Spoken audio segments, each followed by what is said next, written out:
Welcome, ladies and gentlemen, boys and girls, children of all ages. I am Sean Anderson, Most Valuable Podcast. Alongside me is Brandon Swanson. And today we are previewing the Los Angeles Rams taking on the Tampa Bay Buccaneers. Brandon, who you got in this game and why? I certainly don't have the Los Angeles Rams. Hey, they got to win over the Seahawks.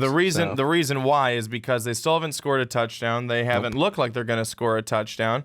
And they just don't look good. They still don't look good. Tampa Bay looked really, really bad this past week. They ran up just against a buzzsaw in the Arizona Cardinals.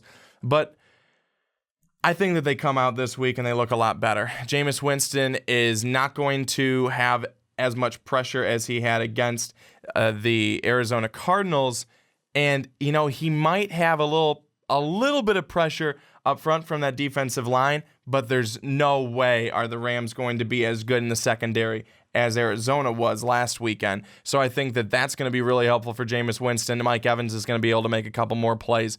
He got a touchdown last week, but he didn't do a whole lot. Vincent Jackson really hasn't been getting involved in any of these games so far for Tampa Bay, but he will this week. I think that Jameis Winston's going to find both Vincent Jackson and Mike Evans in the end zone. This is going to be a good week for Tampa Bay. For the Rams, stick around for a quarter? I don't know. Honestly, you can't do a whole lot with Case Keenum. You have to eventually get to Jared Goff. And I get it. Maybe he's not ready yet. Maybe you want to give him a little bit more time, this and that. But I don't think Case Keenum is ready ever. He's not. People say he's a serviceable quarterback. Serviceable enough to beat the Seahawks? Yes. But at the same time, also lost 28-0 to the San Francisco 49ers on Monday Night Football in Week 1. Case Keenum is not the answer. Case Keenum was never the answer. He shouldn't be the answer now.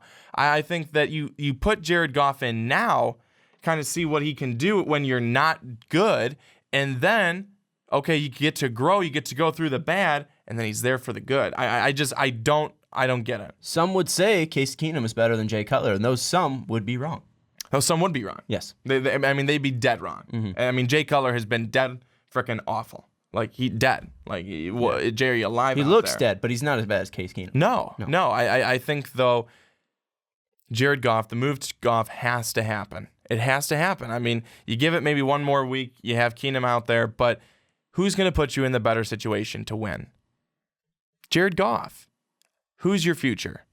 Jared Goff. What makes sense? Jared Goff. There you go. Jared Goff, 2016, also opening holes for Todd Gurley. We haven't seen him basically this whole year. Opening holes for him to run would definitely be huge. I'm guessing you have the Tampa Bay Buccaneers in this 31-6. Damn. All right, tell us what you think of Brandon Swanson's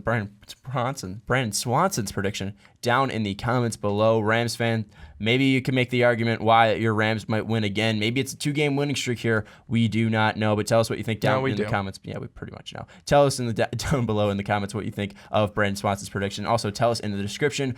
No, don't tell us anything in the description. You can check out in the description, patreon.com/MostValuablePodcast. Maybe if you help support, I won't flub over the outro so much. Maybe we'll get to that. Also, we'll get him a speech therapist. You could also support #Bubble Wrap Fridays. We're trying to make it a thing. Probably won't happen. No, we're trying to make it a thing. It will. But it's only going to happen with your help. Go be a patron on our Patreon page. Damn right. It's going to wrap up this video, and we'll see you next time. Thanks for bailing me out. Absolutely. That's what I'm here for. That's what you're here for.